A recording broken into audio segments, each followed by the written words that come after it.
All right. Looks like we are live. Can you hear me? I can hear you. I can also see the live on the side. Let's go. There we go. Let me actually pull that up here real quick. This is our first live stream.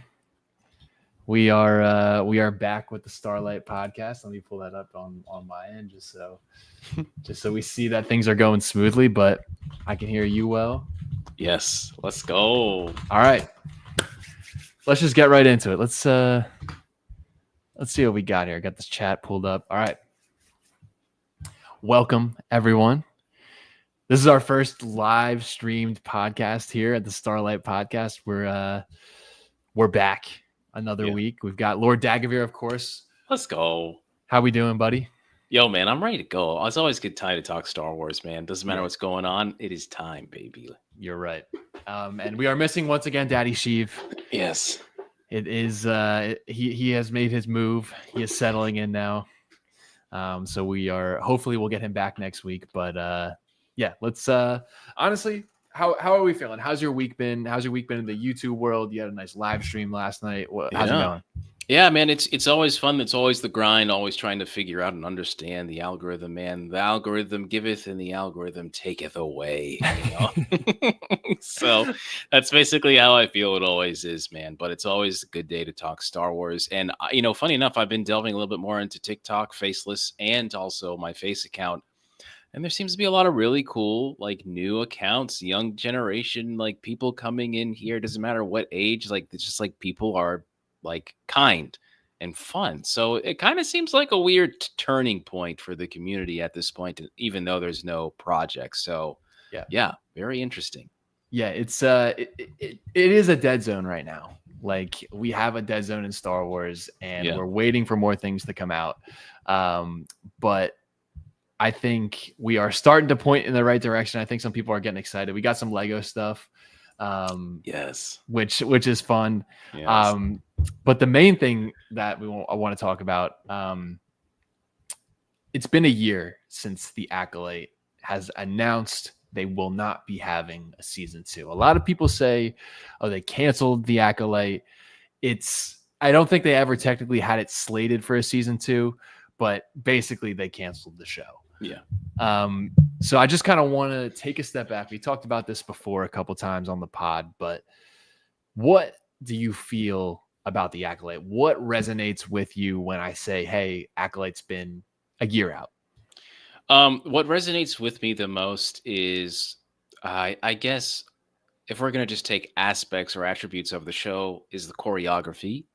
And of course, the Darksiders, Smilo Ren, my boy. But I would say what resonates with me the most is probably being a fan that wants to see more, even though I have so much criticism for this show. And I know as someone where, like, when I was in high school or Revenge of the Sith came out and it was done, I felt like Star Wars was over. And so I feel like for a lot of those people that did enjoy that project, which I think there isn't as much as, say, like, the other side of the fandom that's very loud. I do feel for those people, because at the very least, I don't think George Lucas would have ever canceled a show, no matter what the criticism was, and that's the very interesting parts of the show that I can honestly feel resonate with me the most. Yeah, it is frustrating because they left so much meat on the bone. They had all of these things that could have been set up for a beautiful show down the line. It's not my favorite show. We've discussed its problems. I think it had a lot of potential. I think that the things that resonate with me are a lot of the dark side stuff. It's a lot of the Stranger has become one of my favorite villains in Star Wars. Yeah. Darth Plagueis, you set that whole thing up. And just the dark side in general is intriguing to me. But the fact that you set all of that up, we see Darth Plagueis, who is an important character in Star Wars. He is mentioned in, like, the big movies. Yeah. He is Sidious's master. The fact that we moved on from that now and we're not going to get another Acolyte season 2 at this point is frustrating. And I think the thing that we can hope for the most is a Stranger show. Yeah. Like get his background, get his point of view. I think that's a way they can pivot off of the Acolyte because I don't know if we're getting that show back. Yeah, I don't think it's going to happen. Like, genuinely, like, I do not think it's going to happen. I think if you do get a show, it's going only to be Manny Jacinto and Darth Plagueis. I don't think anyone else will be returning. Maybe Vernestra Rowe at the very least, but I think in the end, the only thing that I've consistently heard people talk good about, including the people that hate the show, is going to be Smilo Ren. So it's just sad. I really hope that they don't, mess with this the same way that they've done the sequel trilogy expanded universe, and as well as some of the Mandalorian stuff where, like, dude, we haven't got a single book with Mando yet. Yeah. We haven't got a single story about something after the sequel trilogy. And I think that holds everything back with the continuity of Star Wars, at least the current canon, and that's just sad and tragic, man. Very sad day for Star Wars. Yeah. And you mentioned before George Lucas would never give up on a show. That is 100% true because the shows that we've seen from him, like the Clone Wars, like that show was not great in the start. The movie was not great. Like he kept continuing that. Not a lot of people enjoyed like the Phantom Menace when it came out. Like everybody's like, oh my God, what is this? Or the Attack of the Clones. Or Attack of the Clones. Yeah, Attack of the Clones was considered the weakest Star Wars ever before everything else had come out. So that just, in my opinion, it's just like, I don't want to be right. I'm criticizing you because I think I'm right. I do not want to be right. And you canceling this show makes me and every other person, whether they're racist or not, is proving them right. And that, I think, is the biggest L Lucasfilm has right now ever. Yeah, we need more of a backbone. Yeah, we need them to take risks, and this was a risk. Like this show in and of itself was a risk because it's an uncharted territory. They were doing some new things, but that's what I want from Star Wars, is that for them to try new things and execute them with the effort that is needed. Not go in half-assed to do things. I think the biggest thing is trying new ideas and getting the right people in the rooms to be able to execute those ideas, funding them correctly, executing them correctly with that same effort. We talk about this all the time on the show. It's effort. It doesn't necessarily have to be like, oh, the biggest set, the biggest production. Like it just needs to be taken care of. Yeah. No, it's really frustrating because there's a lot of like, it's a very weird time to be in the industry. You have AI, and I think AI is also a very terrifying idea that we have in creative because, those people that are going to consistently like criticize Lucasfilm for this inconsistent execution of quality, we'll call it that, with these shows. They're going to look at things at like AI, like some guy just putting something together and then saying like, yeah, why can't Lucasfilm do this? And in my opinion, Lucasfilm absolutely should get called out for that type of stuff because when I look at something like The Acolyte or Kenobi or the Book of Boba Fett or whatever criticism I want to throw at the sequel trilogy, I feel like those people in that moment are valid. And it doesn't matter what side that they're coming from. It's the fact that, in my opinion, Lucasfilm has given them so much power because at this point with The Acolyte, it's like as if you're telling me to be who I am. And then all of a sudden you're telling me, no, it's not good. Sorry, don't do that. Don't listen to me. We shouldn't be doing this. I forget what we said. No, we were wrong. We failed. And I just think that is probably the worst Star Wars anything that we've ever seen in modern day. Yeah. It is frustrating because it's like they I'm sorry, Connor.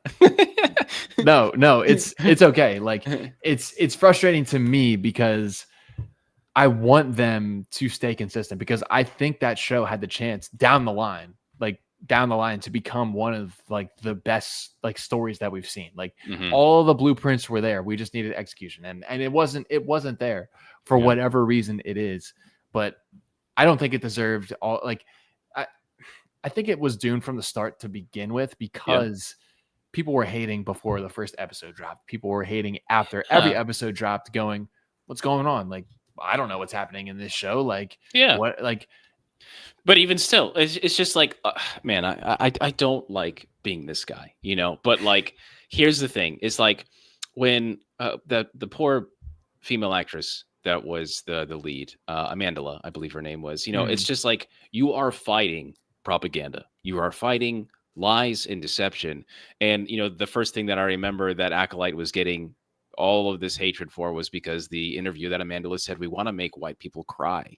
And then, of course, if you actually watch the interview, she's just talking about we want to make white people cry so they care about this. You know, it wasn't like an insult, but everyone was using that little tiny sound bit to absolutely terrorize and destroy the entire image and idea of the Acolyte before it's even executed. That's the type of shit that Lucasfilm has to fight consistently. Mm. And I mean, just you being there is becoming the biggest target.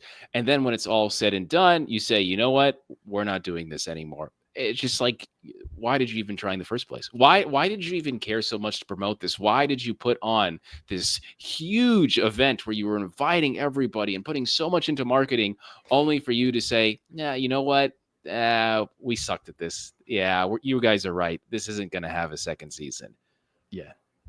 Give us like just keep going. Just keep going. And it is frustrating because we talked about this. We have talked about that so many times where it's just like there is something there, but it's not executed. And we're not going to see it. And Manny, what's awesome is Manny is such a great guy about it too. Mm-hmm. Like he's at all these fan events. He's talking about how much he loves the show. Like I think he deserved better.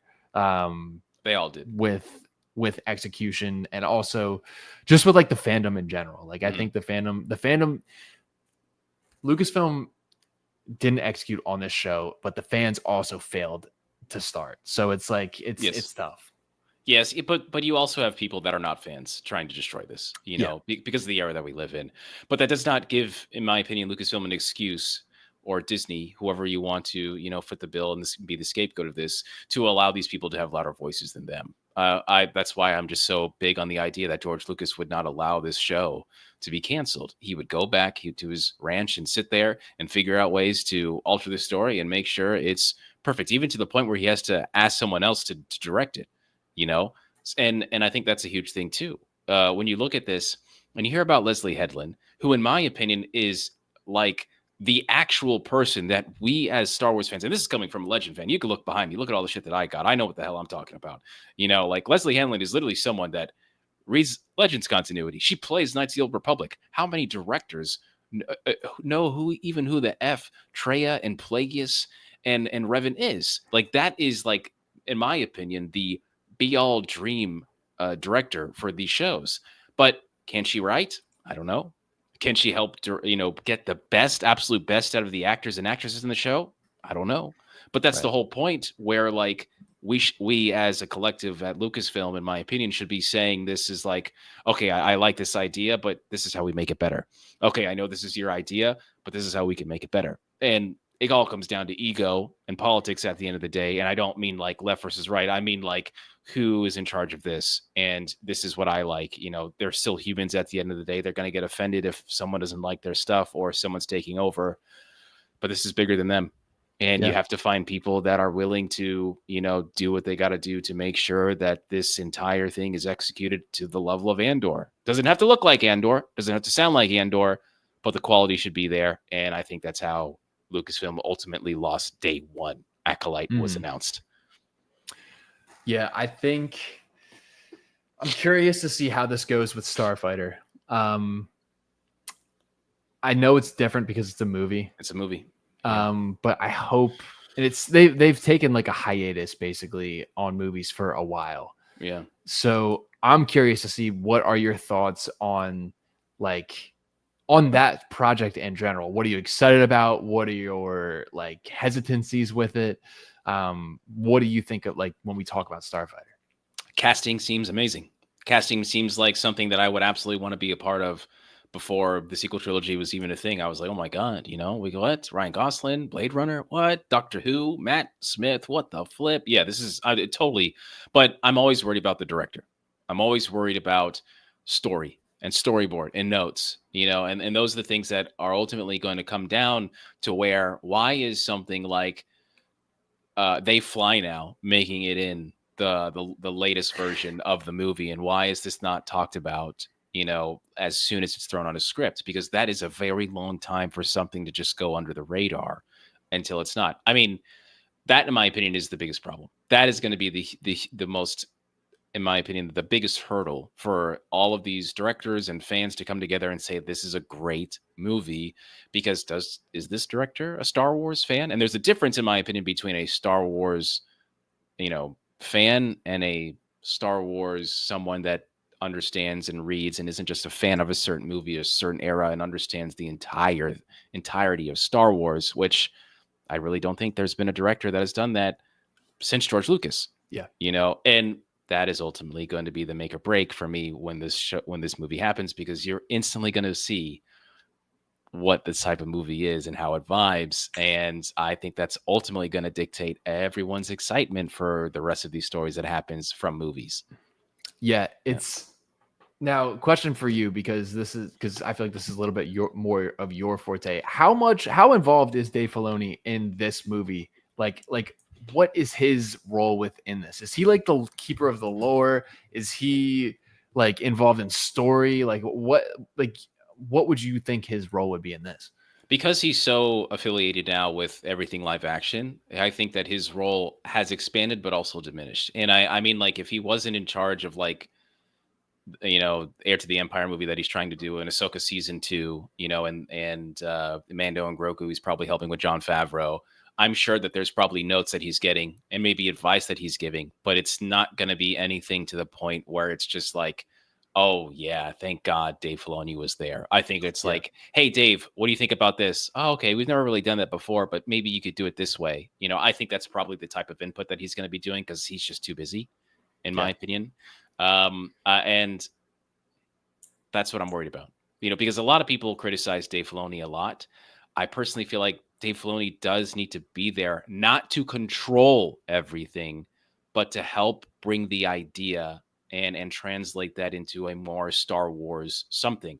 Andor, I think, is the beautiful example of how you can do this right without being Dave Filoni, and but that's the problem too. Not everybody is Tony Gilroy, so that's what I'm worried about. And me, I have my criticisms of Andor. There's things I think it needed just a little Dave Filoni spice, or Jon Favreau, who I think is completely underutilized, but time will tell, man. We will see. Yeah, I think Dave, that, like, to your point, Dave is at his best in the weeds when he can really get into characters and really get into the stories, like he did in like the Clone Wars, in like Star Wars Rebels, like that stuff. When he has his little babies that he's taking care of and moving through stories, I think that's when he's at his best. Like, yes, The Mandalorian is a really good show, and I think that his efforts within that show, like, he cares about all of these people, especially when like Ahsoka shows up. Like, that is when Dave Filoni shines. So if he's becoming a little bit too, I don't know, pushing papers, then that's a little bit concerning.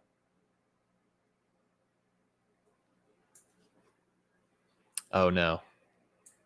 We're good. We're gonna keep yapping. Dagovere's got some technical difficulties, but we persevere. But no, I want to talk. I think one of the most important things when we look towards these new movies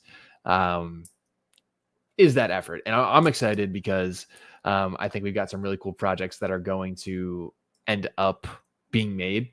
We've got the Rey Skywalker movie. We've got obviously Starfighter.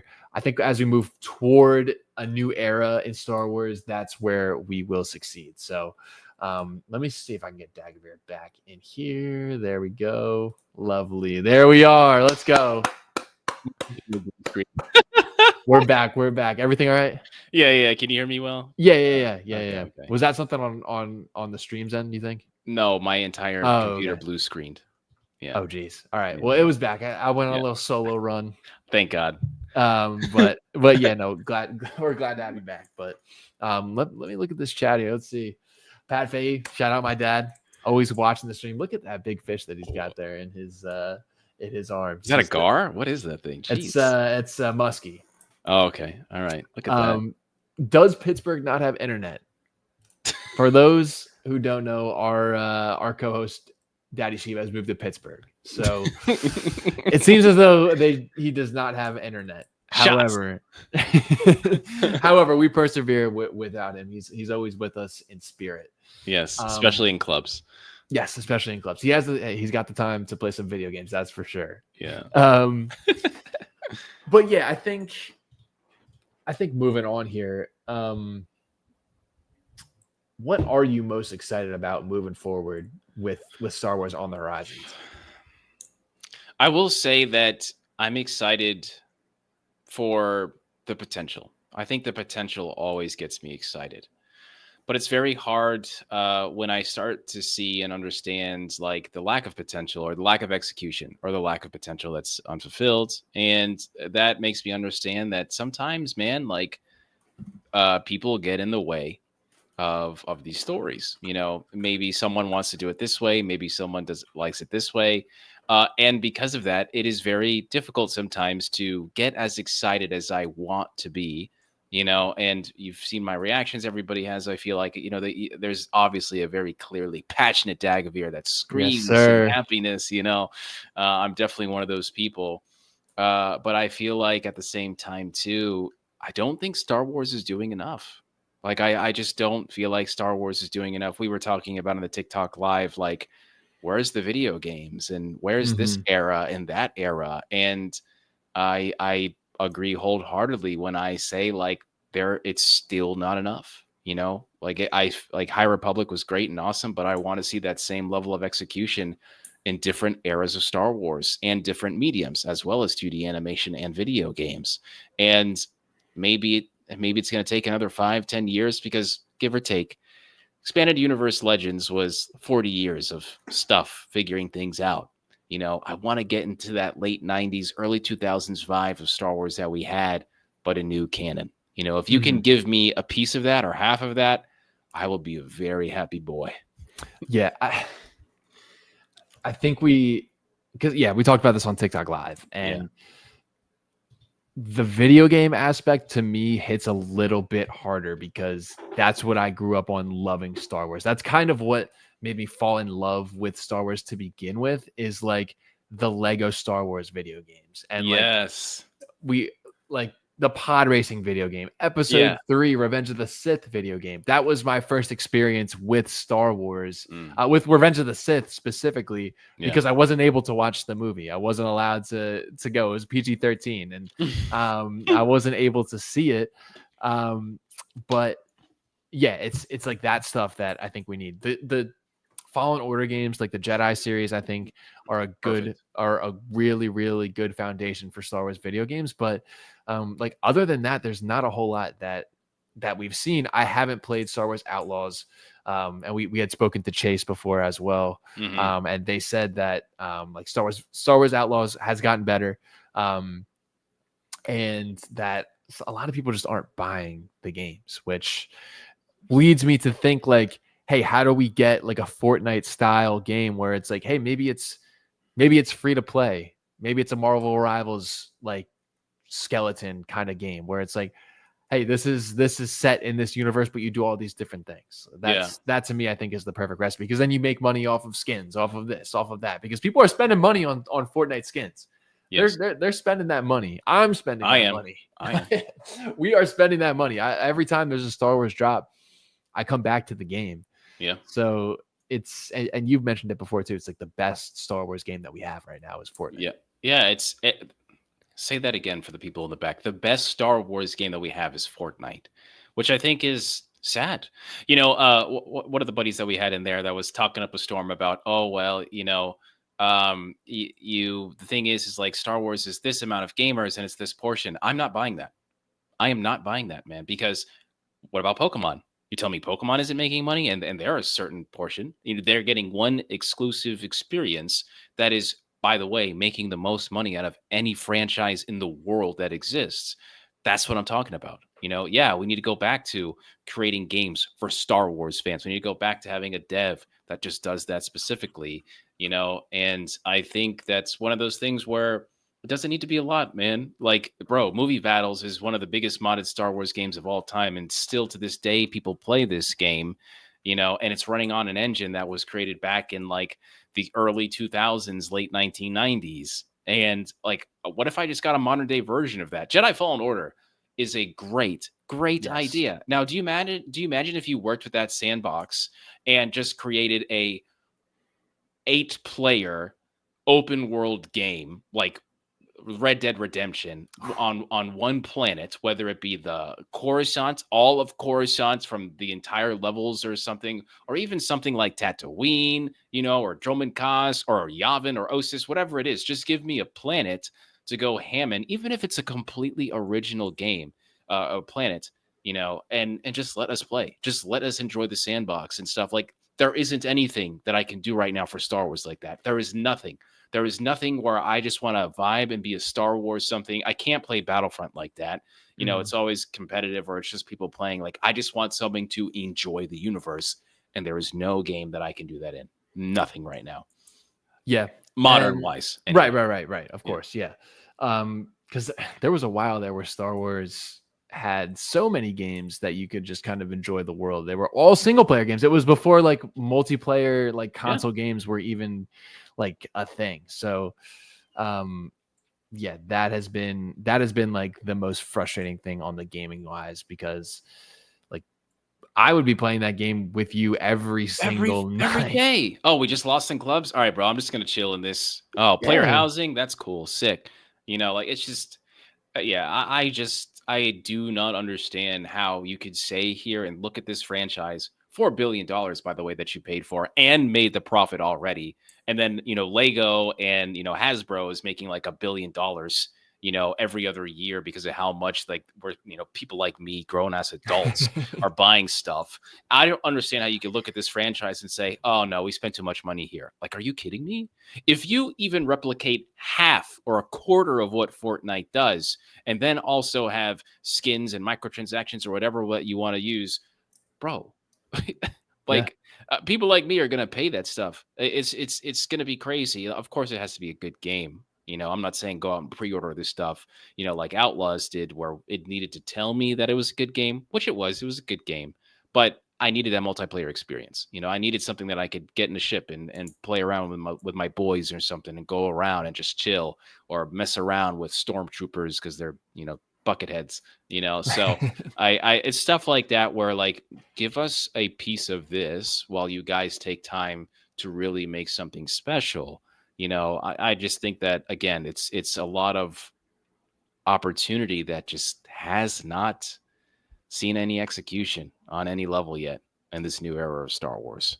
Yeah. And I think like, take the GTA Red Dead Redemption model, like spend 10 years, like spend 5 years on a video game. Yeah. And like make it what like an experience like that. That's what we've been asking for so long for modern video games. Mm-hmm.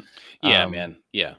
I'm an Old Republic fan, but if you gave me a High Republic MMO that you worked 5 years on, and it started out, the whole social club in the beginning is like starting out on Starlight Beacon, and then every single year is like a new update of the phase of the books and stuff. Bro, I do not give a shit how much I think the High Republic is overglazed at times by new fans. I am playing that shit every day. Hey, let's settle with the overglazed. All right, it's great. It is great. Okay, I haven't finished it yet, but it is great. No, yeah, it is definitely better than a lot of older fans give it credit for. I think that it is very good, but it's just like, I feel like that was a missed opportunity. How much execution went into that stuff? You imagine if you had a freaking open world-esque, some type of multiplayer High Republic anything during that time. Yeah. Bro, I'm getting in those robes. I'm going around. I'm getting my vector, bro. I am doing this stuff. Let's go. Let me fight some Dregnir. Let me fight some Nihil. Let me fight some. Oh my gosh. Endless. Let's go, man. Come on, dude. Yeah, I'm locked into that. And one of the great things that Fortnite did was they made the partnership where they actually showed the first episode of Tales of the Empire. Like that is what 2 million you do. people, or Yeah, 2 million people, by the way, did that. Like, that's all I need. That is all I need. 2 million people saw the first episode, and I'm sure some of them went and go watch the next couple of episodes. And hey, maybe someone watches that, they're like, oh, this is cool. Like I've never actually been into Star Wars that much, but then like, oh, let me look at this. Oh, there's a Mandalorian skin in the wait. There's like Darth Maul. Like what's happening here? Yep. And then that's when Disney gets them. That's when you have that. But there's nothing like that other than in Fortnite. So no. I mean, so all right, this is just me spitballing. So you have the Fortnite. There's clearly going to be some form of Disney Star Wars experience that this new thing that's going to be coming out later this year, apparently. And you have the assets for Tatooine, for the Resistance base. You have all the skins. Yeah, why not make Galaxy's Edge? Why don't you make Batu? Like a portion of Batu, maybe even to the point that it's even 10 times the scale of like what the actual park is. And there's spots where you can sit down and chill, where there's just so much around. It's an actual map, not on the level of like, an open world game, but it's something for like us to chill out. Dude, if that was something, I would chill in that game every day. Yeah. It's like, and they have the Lego experience too, which is kind of similar to that, where it's like, hey, let's just go hang out. Like maybe let's build this, let's do that. Like make the Death Star. Yes. Oh my God. Yeah. You're getting me excited, but you're also getting me a little bit frustrated. When I talk to you, Dagovere, and you have your ideas and you have your pitches and you're so persuasive when you speak, I'm like, thank you. This guy is like, he knows what he's talking about. And then I look back and I'm like, well, we're not getting that. So yeah, I'm just a guy online. you're just a guy online, and it's a little bit frustrating when you have these ideas. So yeah, I'm trying, man. I'm hitting people up on LinkedIn. Who knows, Get you in the writer's room. We need the room where it happens. Yeah, we'll see. The room where it happens. I got Aaron Burr Funko Pop behind me, or somewhere over here too. Yeah. But one of the things that I wanted to talk to you about real quick. This is just like a personal anecdote of mine. Yesterday, it's like known in my like where I work that like, hey, like I do Star Wars videos. Yeah. So one of my coworkers has been introducing his girlfriend to Star Wars. And they went like the release order 4, 5, 6, 1, 2, 3, and one of my other coworkers was like Connor, come over here.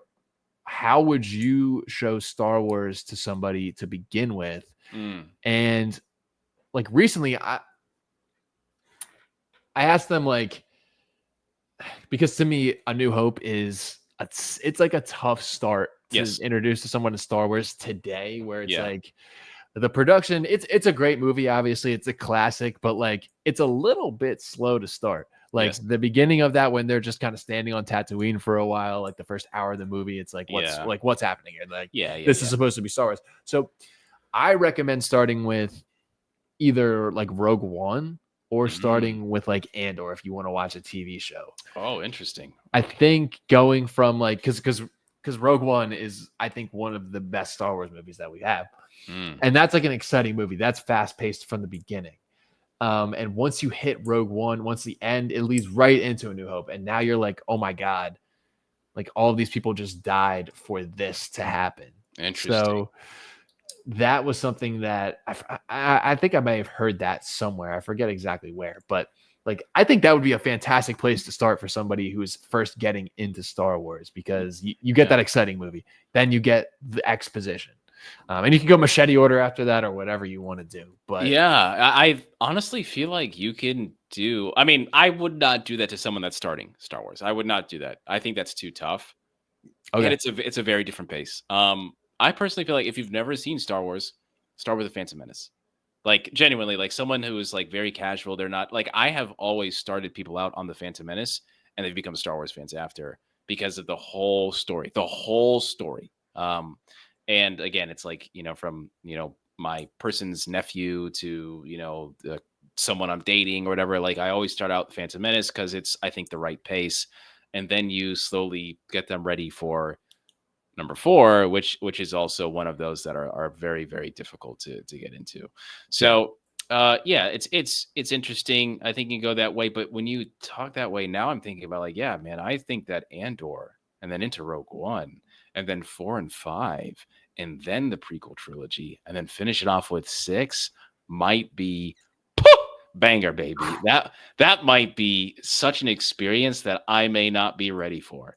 Wow. Yeah, it's tough because like you'll go from like this crazy, and then into A New Hope. Yeah. But like I don't know. For me, it's like, hey, it's like you're introducing them with a good movie first. Well, not that the other one's not, but it's like this is a high paced movie. This is what we got. This is what we got, and then you have the rest of the story. Yeah. Which obviously speaks for itself. But the machete order is something that I think people sleep on that. Yeah. Definitely. I agree. Yes. We got Sean in the chat. Hello, hello, hello. What's up, Sean? Thanks for joining. But yeah, I just kind of wanted to be a little bit like a little more casual. I know we had talked about, kind of a couple of different things, but what has been kind of the thing that you're focused on right now, and what have you been creating content about that you're excited about?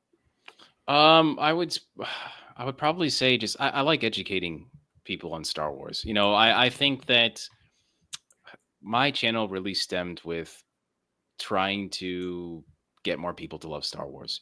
I love Star Wars. I think we've all had a person come in to our lives and talk about Star Wars, and it just been so perplexed and hypnotized by the idea of things that were in the movie, and I want to be that person too, and I did that a lot, especially in my tenure in like 2010 through like 2016.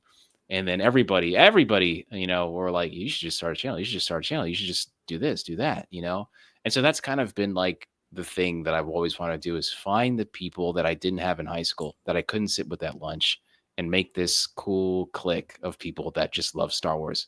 If you like The Last Jedi, cool.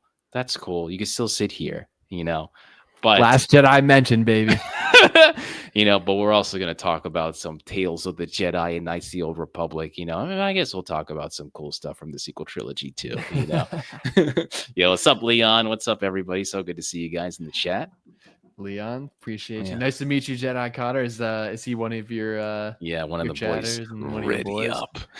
Give us a ready up. Oh my god, that's so electric when you do that in your stream. Thank you, it's man. Such a good way to introduce people. Yeah. Have you seen the beginning yet, where I do the whole spiel about the Dark Temple? You're like, okay. Yes. Oh my god, yeah. Yeah, dude. Yes. Yeah, there's lore there, man. There's lore, dude. I'll tell you that. All right. So the other thing too, which goes into the idea of the community, is like the Dark Temple. So when I was a waiter and I worked 12-hour shifts Monday through Friday, I didn't have anyone to play Star Wars: The Old Republic with. That was like a very important era of my life, because I was never able to play video games, and I actually had a computer that could play an MMO, and this was a Star Wars MMO. You've seen those trailers, man. They were amazing. Building up to that stuff was absolutely insane. Like, it was just electric. And for someone like me that wasn't able to play video games and stuff like that, I just felt like this was heaven. I mean, the work that I had to do was absolute shit, and I hated my life, but this was like worth living for, And there was 2 places that I would always sit at. It was inside this space station in the Star Wars game, which is kind of like a social hub. And then it was also the Dark Temple, which was just this place on Dromund Kaas I always went. And so I just sat there the whole time thinking about like, yeah, this is where I'd be my acolytes and apprentices. Yes, the Dark Temple. So that will always be a thing. If I'm streaming and I'm alive, the Dark Temple is always going to be a thing. That's where we are, bro. That's our clique. I absolutely love that. Yeah. But yeah, I need to get into that game specifically, or watch some playthroughs. You were recommending me I watch playthroughs and just like as I'm going to sleep, watch this. So yeah, that's electric. My brother's in the chat. KOTOR W. Let's go. Ethan's a gamer, so I'm go. sure he spent his time on KOTOR as well. But yeah, I think for me, I have a little bit of a different journey with Star Wars. I took a break from it for a while. Not that I was like anti Star Wars, but I just like had like basically I was a Star Wars fan until I was, not that I wasn't a Star Wars fan, I keep saying until, but like I took a break when I was in like middle school or like high school, beginning of high school, I'd say probably like ninth grade is where it kind of fell off for me. Yeah. And then once I got back to college, in like 2017, 2018 Yeah. is when I locked back into it. So, like our third triad here, Yeah. Jonny was he was my freshman year roommate, and I'd been starting to like watch the movies again and start like I'd seen like Rogue One, I'd seen Solo, so I was like locked into that. But after that, I started getting into all of the lore and like lore videos, and then like on TikTok when Star Wars like Lego TikTok was happening, everybody had like a Lego Star Wars Lego person as their profile picture. Yes, as cool. their profile Yeah. picture. So that's when I saw on like 2019 is when I started getting locked into TikTok. And then that was a good era. That was a very good era, man. It was a really, really good era. And that was when like I mean, there were so many things that were happening, but like all these people were doing lightsaber videos, all of these people. And then I saw a couple people start making lore videos, and I was like, oh, this is dope. Like I know some of this stuff. And then I started just to dive in. And then that's when I get hooked on all the audiobooks. That's when I got hooked on all of like the lore stuff and like meeting other people within the community. And once I started to meet other people within the community, like it was chalked. Like I started every day reading, every day researching. Then I started answering questions from people. Then it just kind of spun upon itself. And that's how I started making videos on TikTok. But YouTube has always been a little bit intimidating for me because I know lore in my head enough to, you know, talk about it for a minute, but once you get to later, it's a little bit more of a challenge, which is why I like doing this podcast too, because I can realize like, oh, hey, like I just talked about this thing for 5 minutes. Like, you know, it's and your videos are fantastic as well. So thank you, fam. Yeah. Everybody in the chat follow Lord Dagovere. He's got some of his boys here as well. So let's go. Yeah.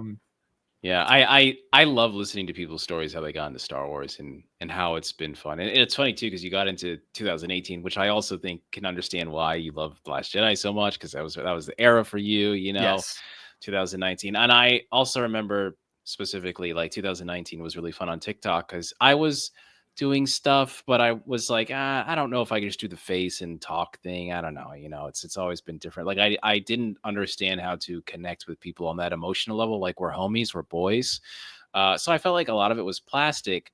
I just remember one guy that I always saw that he doesn't do videos now, but he was like always, you know, doing the OB while he was talking. And I was like, I don't know, but I was influenced to get a lightsaber and I felt like I needed a lightsaber, you know.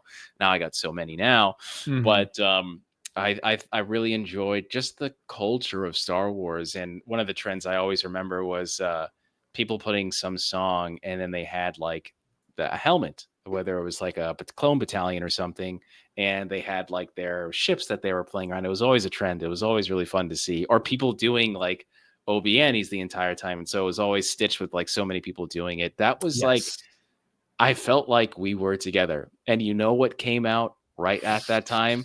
The Mandalorian. Yes. You know, and then it was This Is the Way. Like that was a great time to be a Star Wars fan. A lot, man. Jesus, dude. Yeah. The Mandalorian, I remember where I was. So I remember where I was when The Mandalorian came out, like stayed up with Jonny. We were like, oh my God, like Baby Yoda, what's going on here? Yeah, man. And then like The Mandalorian was huge. And I know some people who got into Star Wars because of The Mandalorian. Like that was their first thing that they like locked into and watched. So Grogu's pretty cute. Yes. Yeah. Oh my God.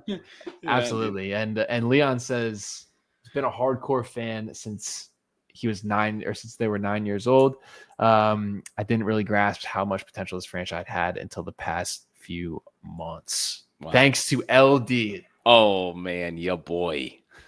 Let's go. Thank you so much, Leon. I appreciate you guys. You guys are like so cool. I can't tell you. I always talk about this on the stream, but I like you guys are the homies, and I feel like if I had people in 2005 or 2005 talking to Star Wars with, I probably wouldn't have to get into so many fights and defend Anakin and the Revenge of the Sith and George Lucas so much. You know, it was crazy, bro. People were crazy back then. They still Yeah. are today. I would say just as crazy, just amplified by social media. But I think that's the beautiful thing is like coming together, even though, you know, Connor loves The Last Jedi and I love The Old Republic, you know, but I think that's I think that's the point of Star Wars is to do this stuff and really enjoy each other and try to find something that we all enjoy. I think that's special as hell, man. I love that ish. Yeah. You know? Star Wars is a buffet. Yeah. Star Wars is a buffet, and everybody's least favorite thing in Star Wars is somebody's favorite. Yeah. You have to realize that. And yeah. So whenever I go and talk about things, and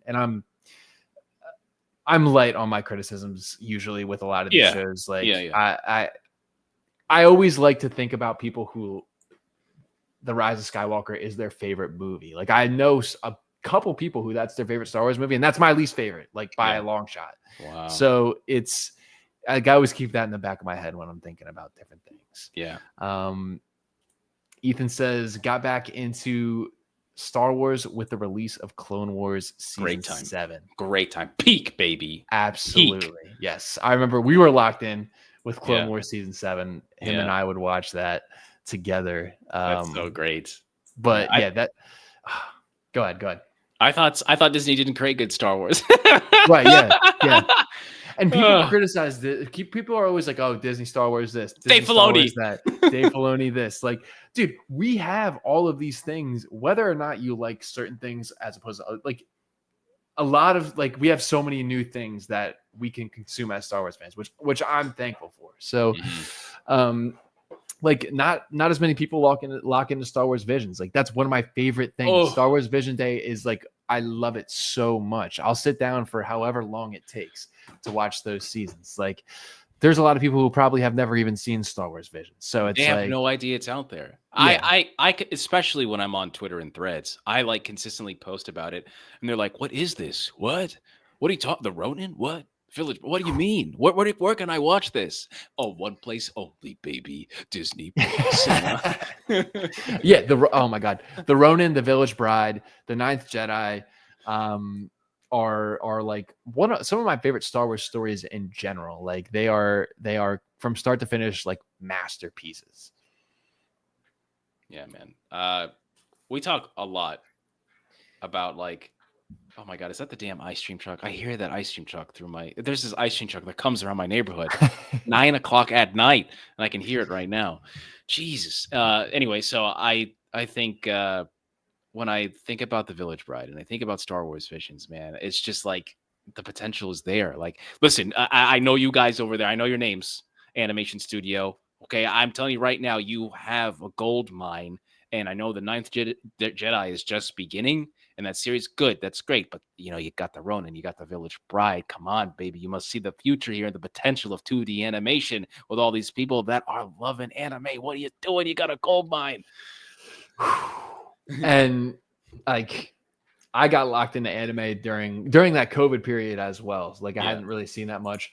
I watched Full Metal Alchemist Brotherhood, and oh, my God.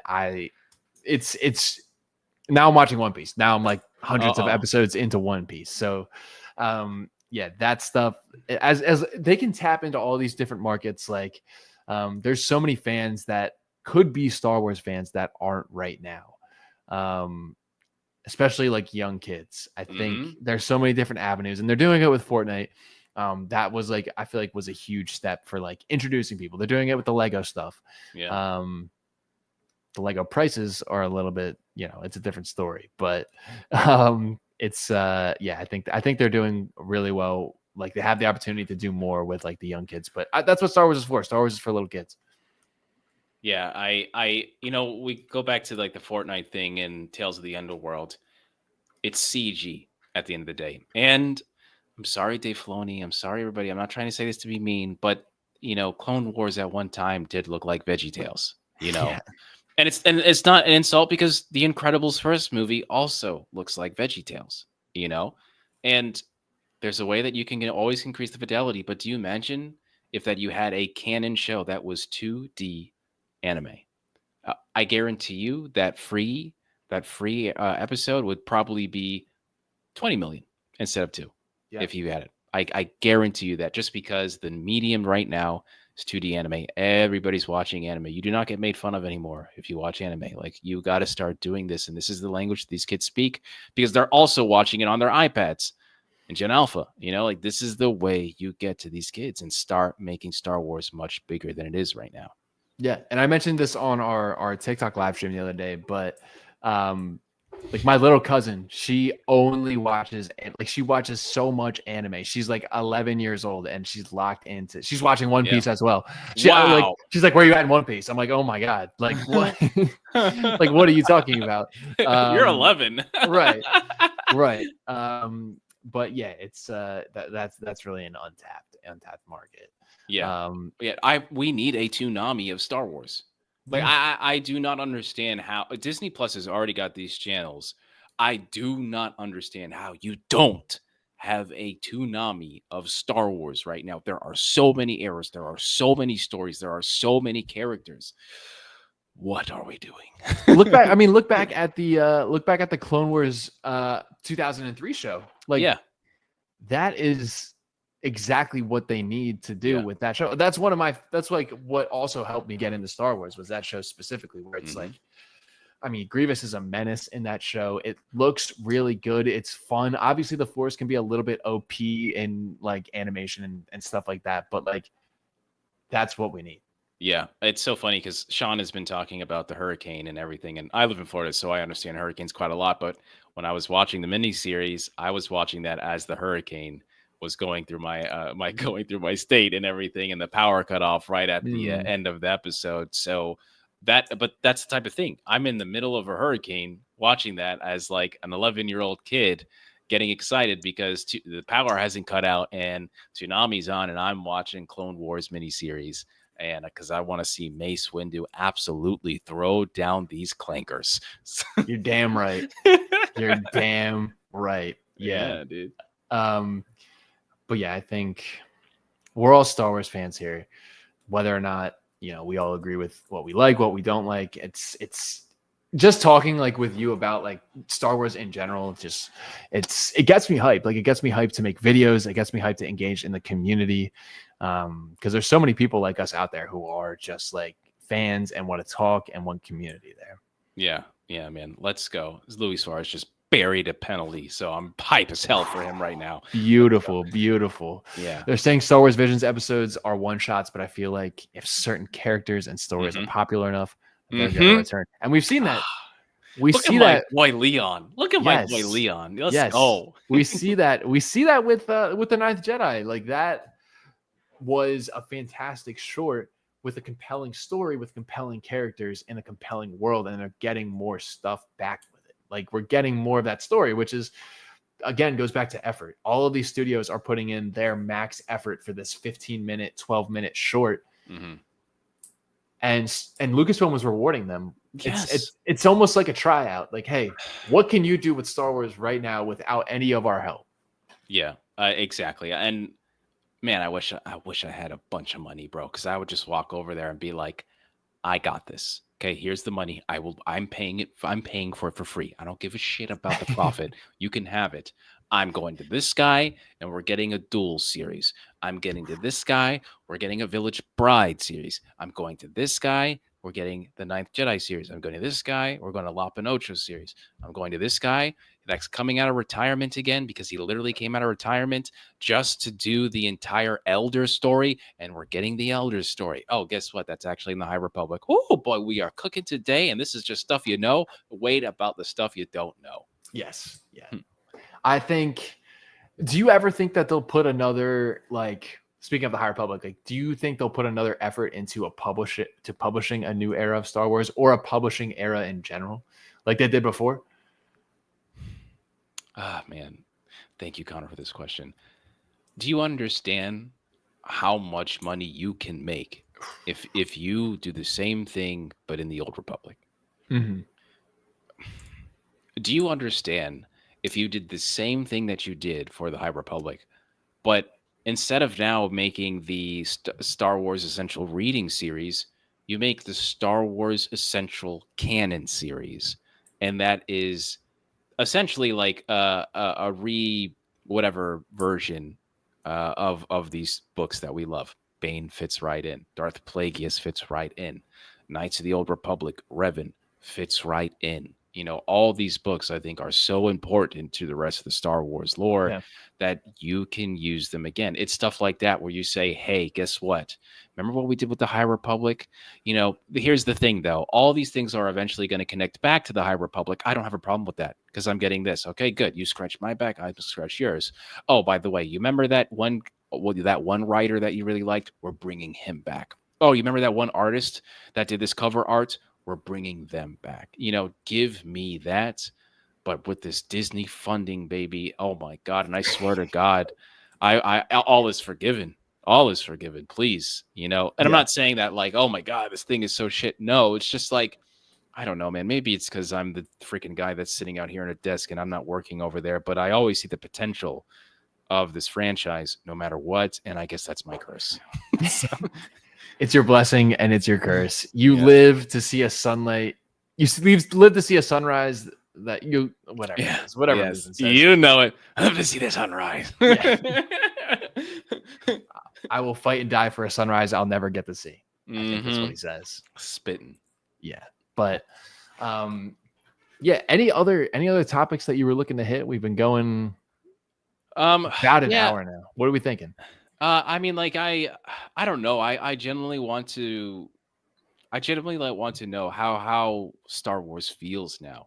And I know that's a weird question, but like for me, it'll always be the most important franchise ever. Like obviously that's hella biased. Look around me, but that's the reason why I'm in it. Like I just feel like Star Wars is so very different from everything else. You can't reset the universe. You can't even really recast people. Like once these stories are there, they're there. There's nothing. It's not like Marvel or DC where like they can just multiverse. Oh, we're gonna hit the reset. Woo, yeah. No, like this is it. You go forward and backward, and then maybe a few more things, and then that's honestly it, bro. So how do you feel about Star Wars? Right now, in post Andor, like Andor to me, I haven't felt that way about Star Wars since probably like The Mandalorian, like season 1, 2. Like, it gave me that magical feeling back where you're like, oh my God, this is crazy. Like you're in the Star Wars world. It made me feel like magical again. And not the fact that there was like, no, there wasn't like force. There wasn't really anything like that magical about it, but just the production quality, the music, the way that the story was told, and the way it connects with the through line and everything.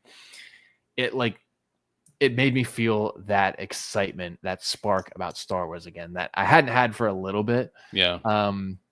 Obviously I love everything. Like I love Star Wars. I'm always going to talk about Star Wars, but it just took me to a different level. So I'm hopeful for the future of Star Wars and looking back at all this stuff. And there's still so much for me to kind of conquer with like books and legends stuff, which is what I want to dip into next. That like, it's almost like a never ending spring of knowledge, of story, of all that stuff. So I get excitement from Star Wars, especially with Star Wars Visions coming out in October. I think that's going to be fantastic. I hope Star Wars Visions does good. I think it's peak. I think it's better than the first season.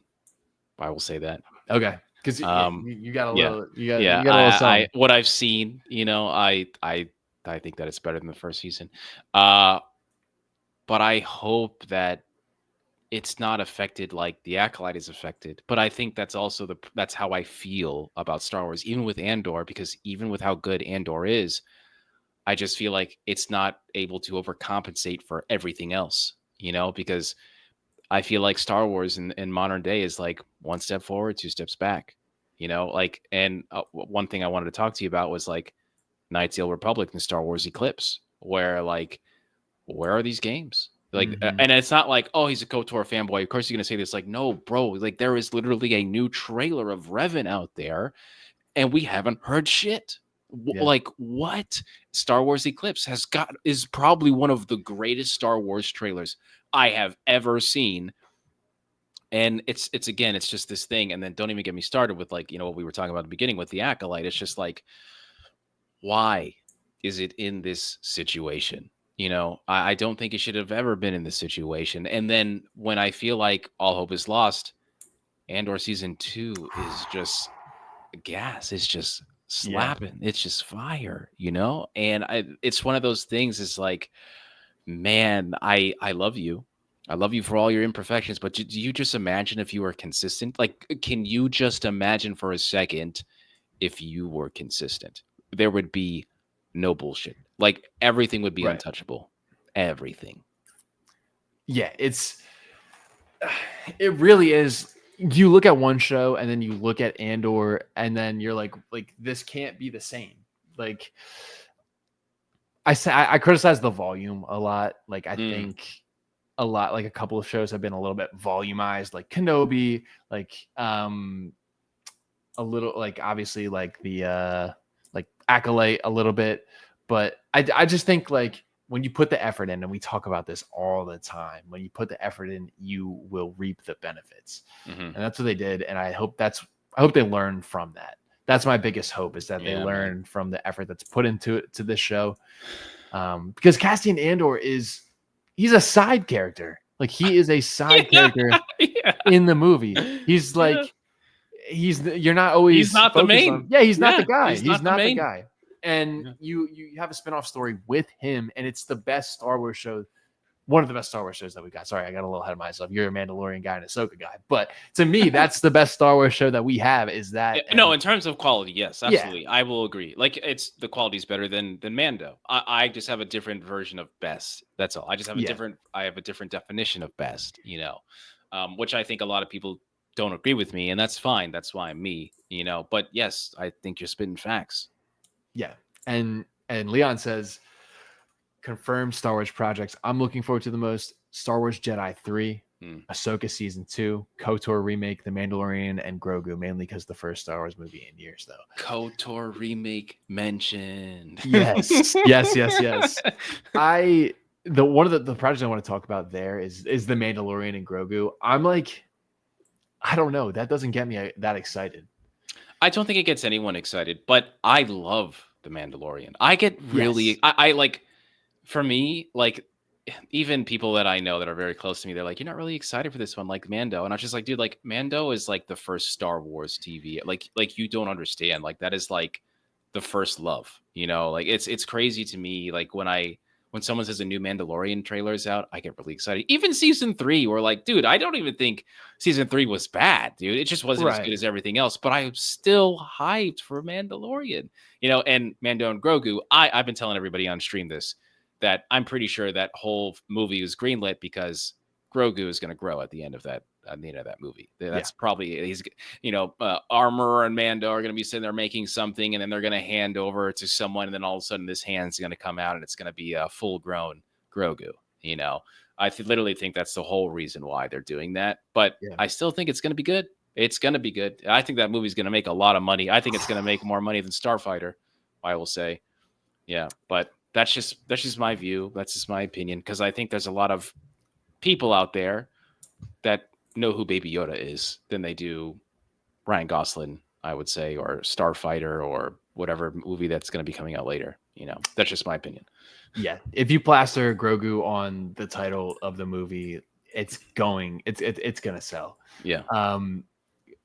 It's obviously, I'm excited. I'm excited for the movie. I'm excited, but I'm not like, let's go, man. No. Yeah. I'm going to go to the theater. When I sit there, I'm going to be so excited. I'm going to be so excited to see a new Star Wars movie, the first Star Wars movie that has come out for a while. But yeah, it's something where it's like, are we just going to get like another, kind of couple, like, oh, the whole gang comes in, like we see a Boba Fett, we see Ahsoka, like, is it just going to lead to like, is it going to be like a filler movie for like the Mandoverse, basically, is what I'm a little bit concerned about.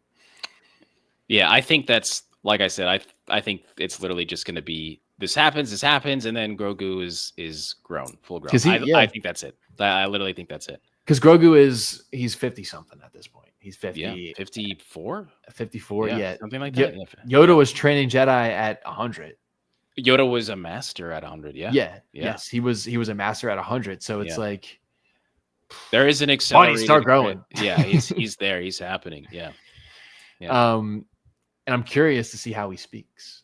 Yeah. I am also worried about that. Yeah. I don't want him to speak like Yoda.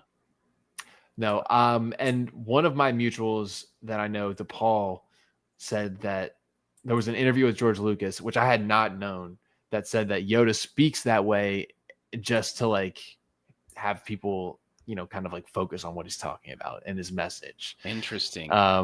So it's like it's a conscious decision for him to speak like that, which I hadn't heard that before.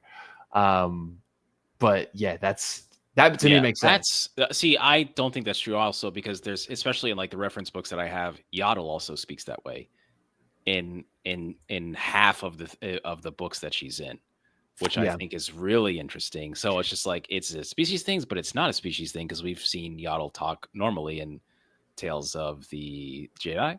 Yeah, Tales of the Jedi. Yeah, Tales of the Jedi. Also in the High Republic, she speaks normal as well. Normally, yes. Oh my god, yes. I remember. Yeah, I just did the Wayseeker book. She's in there. Yeah. Okay. Yeah. So I mean, I'm curious to see, and one of the things that I've spoken a lot about on my channel is like the mystical aspect of Yoda and his species, and I hope that they remain true to that.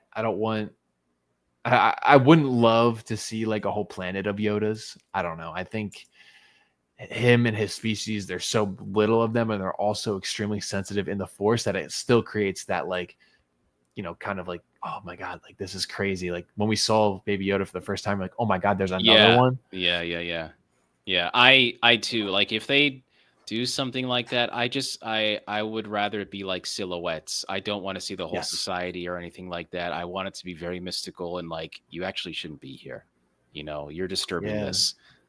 I would appreciate if it's like that, but even then, I just almost don't even want to know. Yes, yeah. It's the mysterious aspect of it is what I love, and that's what George Lucas was originally wanted for Yoda. Like, he's this kooky old man that no one knows anything about. So yeah, I really like that. Yeah, same. I agree, man.